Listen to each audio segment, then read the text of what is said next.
तो भाई लोग कैसे हैं आप लोग? सब ठीक ठाक? चलिए स्टार्ट करने जा रहे हैं आज हम लोग इलेक्ट्रोमैग्नेटिक इंडक्शन जो 4th यूनिट है उसका अगला जो आपका टॉपिक आता है वो फैराडे एक्सपेरिमेंट के ऊपर डिपेंड करता है। फैराडे साहब ने 2 एक्सपेरिमेंट किया था, लेकिन इससे पहले आप एक छोटा सा चीज याद रखिएगा, कहीं ना कहीं हम बातें करेंगे या बातें आगे पीछे घूमेगा मैग्नेटिक फ्लक्स के बारे में। या मैंने पहले ही इससे पहले वाले वीडियो में मैंने बताया है आप लोग को कि यहाँ पे हम सीखेंगे, ये पूरे चैप्टर में हम बातें करते हैं सिर्फ और सिर्फ कि कैसे हम एक मैग्नेट के द्वारा, मैग्नेटिक फील्ड के द्वारा हम करंट को उत्पन्न कर सकते हैं, करंट ला सकते हैं सर्किट में। मेन मोटिव जो है, मेन कंसेप्ट जो है टॉपिक का या इस चैप्टर का वो यही है कि अगर हमारे पास मैग्नेट है या मैग्नेटिक फील्ड है तो उसको कन्वर्ट कैसे करें करंट में। तो चलिए स्टार्ट करते हैं इस चीज को, काफी डिटेल से बातें करते हैं, समझाते हैं। हमारे फैराडे साहब जो 2 एक्सपेरिमेंट किए थे, पहले वाले यानी फर्स्ट एक्सपेरिमेंट में ये कहते हैं कि आप क्या करो, एक कॉइल ले लो और इस कॉइल के साथ आप एक बल्ब को कनेक्ट कर लो या फिर एक गैल्वेनोमीटर।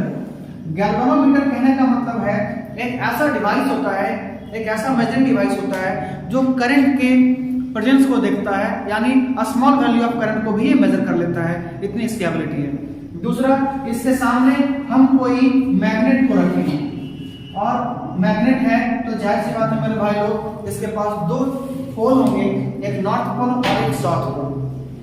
अब यहाँ पे बात क्या होगी बाबू, जरा सा देखेंगे, समझेंगे कि फैराडे साहब का कहना है कि अगर इस मैग्नेट को इस कॉइल के सामने रोटेट किया जाएगा, मूव किया जाएगा, तो इसमें आपका इंड्यूस ईएमएफ होता है।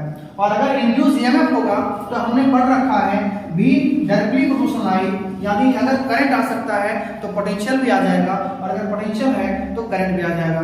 इसी पोटेंशियल को हम यहाँ पे बोलते हैं ईएमएफ। इसी पोटेंशियल को यहाँ पे हम नाम देंगे ईएमएफ। ईएमएफ का फुल फॉर्म हो जाता है इलेक्ट्रोमोटिव फोर्स, यानी इलेक्ट्रॉन को मोशन में लाने वाले फोर्स को ही बेसिकली हम लोग यहाँ पे देखने जा रहे हैं। तो भाई लोग जरा सा देखेंगे फैराडे साहब ने क्या क्या ऑब्जर्व किया इस चीज में।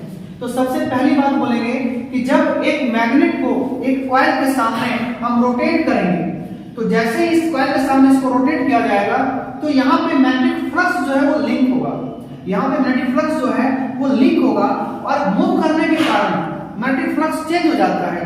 और मैग्नेटिक फ्लक्स अगर चेंज होगा तो उसी कारण से यहाँ पे आपको बेसिकली आ जाता है करंट या फिर वोल्टेज। शॉर्ट में मेरे भाई लोग समझेंगे कि इंडक्शन के बारे में मैंने बताया था आप लोगों को। इंडक्शन क्या कहता है, यह एक अभिक्रिया है, यह एक फेनोमेनन है जिसमें हम लोग करते क्या है, इसमें होता क्या है कि जब अगर हम मैग्नेटिक फ्लक्स को कोई भी कॉइल के सामने चेंज करते हैं या किसी भी कारण से मैग्नेटिक फ्लक्स को अगर किसी भी तरह से किसी कॉइल के सामने अगर चेंज किया जाएगा तो उस कॉइल में करंट और वोल्टेज आता है। उसी चीज को हम लोग बोलते थे इलेक्ट्रोमैग्नेटिक इंडक्शन।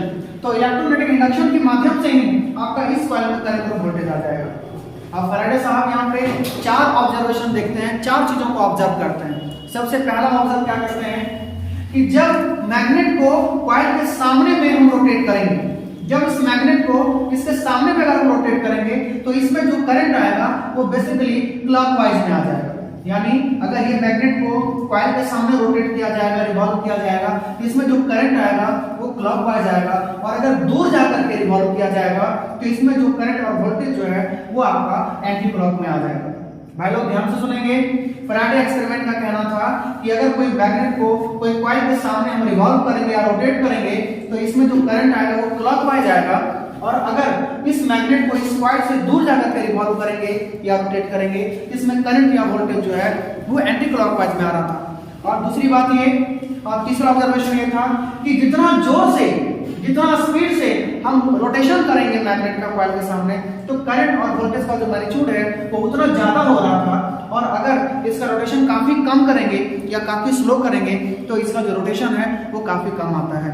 शॉर्ट में इतना समझिए मेरे भाई लोग, अगर आपके पास ये जो है, अगर ये कोई आपके पास कॉइल है और ये अगर आपके पास मैग्नेट है, तो सिंपली इनका कहना है कि इसके सामने काफी जोर से रिवॉल्व करेंगे तो इसमें करंट और वोल्टेज जो आ रहा था वो ज्यादा आ रहा था, और अगर इसमें काफी स्लो से मूव करेंगे अगर, तो इसमें जो रोटेशन है, इस रोटेशन के कारण इसमें करंट और वोल्टेज काफी कम आ रहा था। कुल मिला के देखा जाए पूरा इस एक्सपेरिमेंट का अगर कंक्लूजन निकाला जाए तो बस ये हमें पता चलता है कि भैया कि जब भी कॉइल के सामने हम कोई मैग्नेट को चेंज करेंगे तो उसमें करंट और वोल्टेज आ रहा था, ज्यादा चेंज करेंगे तो ज्यादा आएगा और कम चेंज करेंगे तो कम आएगा। हाँ, आगे चल करके जो फैराडे साहब का डायरेक्शन को लेकर के जो बातें हुई थी, आगे चल करके ये डायरेक्शन जो है थोड़ा सा रॉन्ग साबित हो जाता है, क्योंकि आगे चल करके देखेंगे तो लेंज साहब आएंगे जो इनके डायरेक्शन को थोड़ा सा गलत साबित करेंगे। खैर, उससे पहले हम ये फर्स्ट एक्सपेरिमेंट को देखें। इसका सेकंड एक्सपेरिमेंट क्या आता है, या इसमें आप देखिए चीज समझ सकते हैं कि किसी भी कारण से अगर इस कॉइल के साथ अगर हम मैग्नेटिक फ्लक्स को चेंज कर सकें तो इसमें करंट और वोल्टेज आएगा। अब इसी चीज को आप जो ये है वो सेकंड एक्सपेरिमेंट में क्या करेंगे देखेंगे छोटू। हम एक लेते हैं सोलेनॉइड। आप सोलेनॉइड का नाम सुने होंगे। सोलेनॉइड की अगर बात करते हैं तो याद होगा मेरे भाई लोग, सोलेनॉइड के पास ऐसा क्षमता होता है कि ये ज्यादा से ज्यादा मैग्नेटिक फील्ड को प्रोड्यूस करता है। बेसिकली हम यहाँ से एक सोलेनॉइड ले लिए, बगल में एक और हमने सोलेनॉइड ले लिया और इसको हम कनेक्ट करते हैं एक गैल्वेनोमीटर के माध्यम से। ध्यान से देखेंगे दोस्त, इसको हम कनेक्ट करते हैं एक गैल्वेनोमीटर के माध्यम से। इस वाली चीज को हम लोग बोलते हैं प्राइमरी कॉइल और इस वाले को हम लोग बोलेंगे सेकेंडरी कॉइल। ये आपका की है जिसको हम लोग स्विच कह सकते हैं और ये आपका सेल है जो यहाँ पे पावर सप्लाई की बात करेगा। ये सेक्शन आपका प्राइमरी कॉइल है, ये सेक्शन आपका सेकेंडरी कॉइल है। और हम बात करने जा रहे हैं फैराडे का सेकंड एक्सपेरिमेंट। तो फैराडे का सेकंड एक्सपेरिमेंट में देखा जाता है मेरे भाई लोग, समझा जाता है कि अगर इस स्विच को ऑन किया जाए, अगर इस स्विच को क्लोज किया जाएगा तो आप जानते हो जैसे ही क्लोज होगा तो इस सर्किट में करंट बहना स्टार्ट हो जाएगा।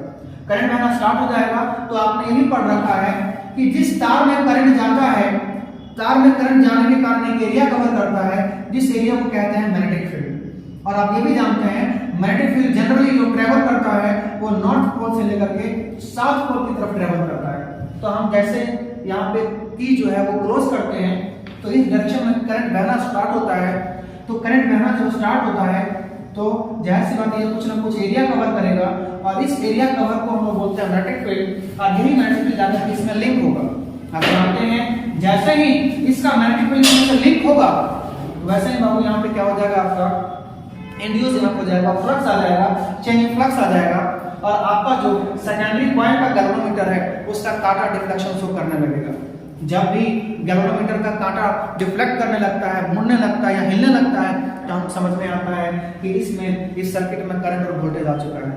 तो इनका एक्सपेरिमेंट सेकंड में बस यही हम लोग को सीखना है कि पहला स्टेटमेंट ये बोलते हैं, पहला ऑब्जर्वेशन ये देखते हैं कि जब क्लोज कर रहे थे तो गैल्वेनोमीटर का जो कांटा है वो क्लॉकवाइज में शो कर रहा था।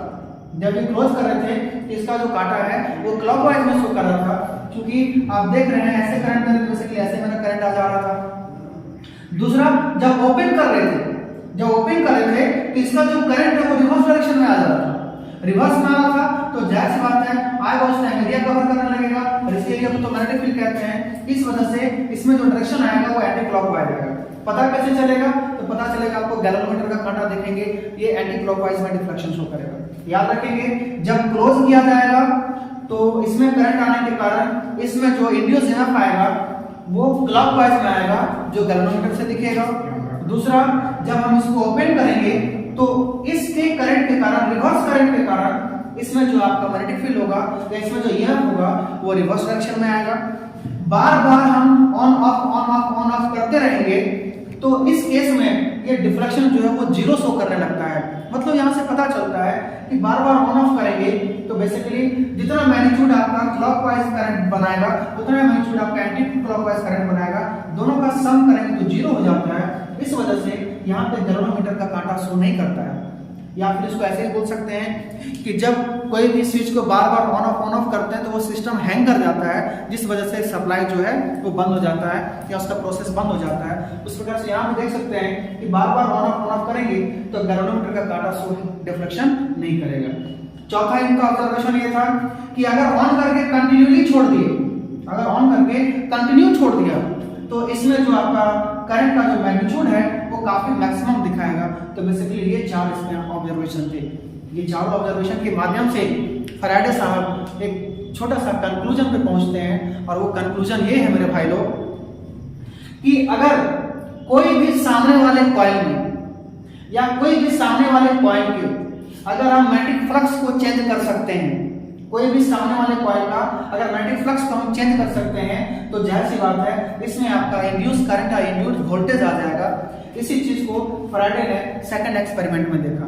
क्योंकि यहाँ भी डायरेक्शन को लेकर के जो फैराडे साहब ने बात करी थी, वो डायरेक्शन को लेकर के जो बात हुई थी, यहाँ भी डायरेक्शन वो सही साबित नहीं होता है और आगे चल करके लेंज साहब जो है, लेंज लॉ जो है इस चीज को अपोज करेगा और उसका एक नया स्टेटमेंट आएगा जो सिर्फ और सिर्फ डायरेक्शन की बात करेगा। तो यहाँ से देखा जाए कि फैराडे का दोनों एक्सपेरिमेंट के माध्यम से हम मात्र दो ही चीज यहाँ पे सीख पाए। पहला चीज ये सीख पाए कि अगर कोई भी कॉइल के सामने अगर हम मैग्नेटिक फ्लक्स चेंज करते हैं तो उसमें करंट और वोल्टेज आता है, और वो कितना आता है तो ये बेसिकली डिपेंड करता है EMF inverse directly proportional D phi by dt। Chhotu इस चीज को ध्यान से देखेंगे। यहाँ पे फैराडे साहब का कहना है कि जितना फ्लक्स चेंजिंग ज्यादा होगा उतना ईएमएफ ज्यादा होगा, जितना फ्लक्स चेंजिंग कम होगा उतना ही आपका ईएमएफ कम होगा, और इसी को जब हम इक्वल करते हैं तो आपका हो जाता है डी फाई बाई dt।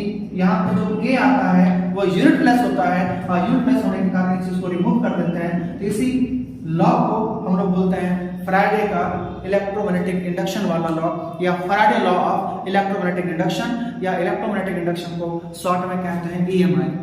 अब इसी चीज का हम लोग को गांव के आसपास, घर के आसपास बहुत सारा एग्जांपल है। पहला एग्जांपल पहला एक्सपेरिमेंट से देखेंगे मेरे भाई लोग। आप देखते होंगे कि हमारे गांव में जब भी शादी वादी या कहीं भी जब कोई ऐसा ओकेजन होता है तो हम लोग जनरेटर लेके आते हैं। जनरेटर में क्या होता है बाबू, देखिएगा एक कॉइल रहता है और उसके एक्सल के साथ मैग्नेट कनेक्टेड होता है या फिर एक्सल के साथ आपका आर्मेचर कनेक्टेड होता है या कॉइल कनेक्टेड होता है। जब जनरेटर स्टार्ट करते हैं, हैंडल डालते हैं जनरेटर के एक्सल में, जब स्टार्ट करते हैं, स्टार्ट करने के साथ ही आपका लाइट जो है वो धीरे धीरे ग्लो करने लगता है। इसका मतलब, और लाइट धीरे धीरे ग्लो कर रहा है मतलब जनरेटर का एक्सल का स्पीड धीरे धीरे बढ़ रहा है। तो जाहिर सी बात है एक्सल से कनेक्टेड है आपका आर्मेचर जिसको कॉइल बोल रहे थे, तो कॉइल धीरे धीरे स्पीड बढ़ेगा और मैग्नेट के सामने जब भी कोई कॉइल रोटेट करता है तो कॉइल में करंट और वोल्टेज आता है। तो उसी करंट और वोल्टेज को बेसिकली हम लोग यूज करते हैं।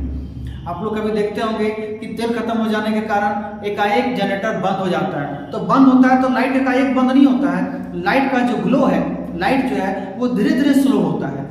इसका मतलब ये हुआ कि रोटेशन एकाएक नहीं रुका, धीरे धीरे रुक रहा है। तो आपका करंट और वोल्टेज का जो मैग्नीट्यूड है वो भी धीरे धीरे रुक रहा था। तो हम बोल सकते हैं कि फैराडे का पहले एक्सपेरिमेंट पर ही हमारा डिपेंड करता है एसी जनरेटर या फिर जिसको हम लोग एसी डायनेमो कहते हैं। अगर आप लोग देखते होंगे जो सेकंड एक्सपेरिमेंट था वो फुल्ली बेस्ड है आपका किसके ऊपर, तो हम बोलेंगे हमने ट्रांसफार्मर का नाम सुना है। ट्रांसफार्मर में एक कॉइल में करंट देते हैं तो दूसरे कॉइल में करंट वोल्टेज आ जाता है। आप लोग को याद होगा, हम यहाँ पे अगर स्टेप डाउन की बात करेंगे तो यहाँ पे 11,000 का वोल्टेज डाला जाता है, यहाँ पे आपको 220 या 440 करके हम लोग यहाँ से लेके आते हैं। तो शॉर्ट में समझेंगे ये हमारा डेली लाइफ का एग्जाम्पल, ये हमारा डेली लाइफ का एग्जाम्पल है। इसका बहुत सारा एग्जाम्पल है।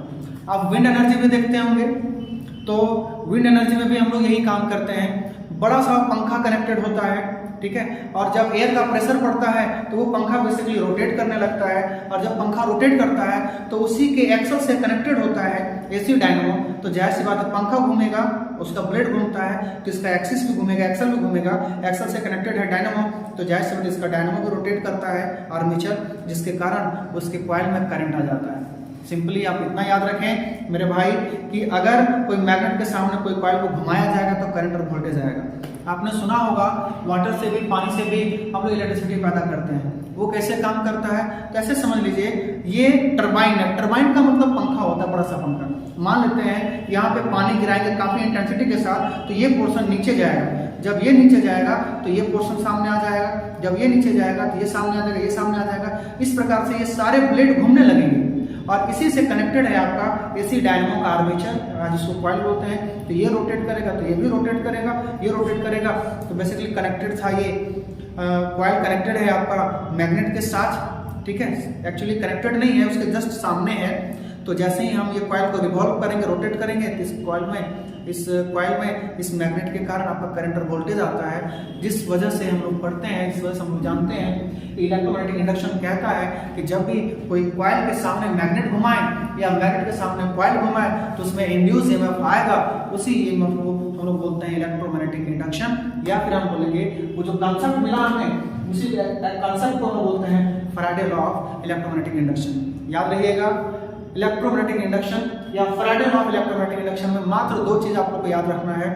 पहला चीज, अगर कोई मैग्नेट के सामने, समरी कर रहा हूं मेरे भाई, जरा सा ध्यान से सुनेंगे, अगर कोई मैग्नेट के सामने कोई कॉइल को रोटेट करेंगे तो उस कॉइल में करंट और वोल्टेज आएगा। जितना ज्यादा रोटेट करेंगे उतना ज्यादा इसमें करंट वोल्टेज आएगा, जितना स्लो करेंगे उतना कम इसमें ये आएगा।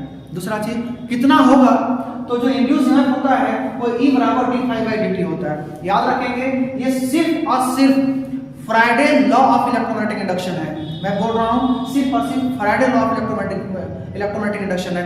यहाँ पे हम डायरेक्शन की बात नहीं कर रहे हैं, ये सिर्फ और सिर्फ जो एप्लीकेबल था सिर्फ और सिर्फ मैग्नीट्यूड के लिए एप्लीकेबल है। तो इन्हीं शब्दों के साथ इस टॉपिक को हम यहाँ पे करते हैं। अगर कोई तकलीफ है तो जाहिर सी बात है, आप मेरे को जो डाउट है आराम से आप मेरे को कमेंट करके पूछ सकते हैं।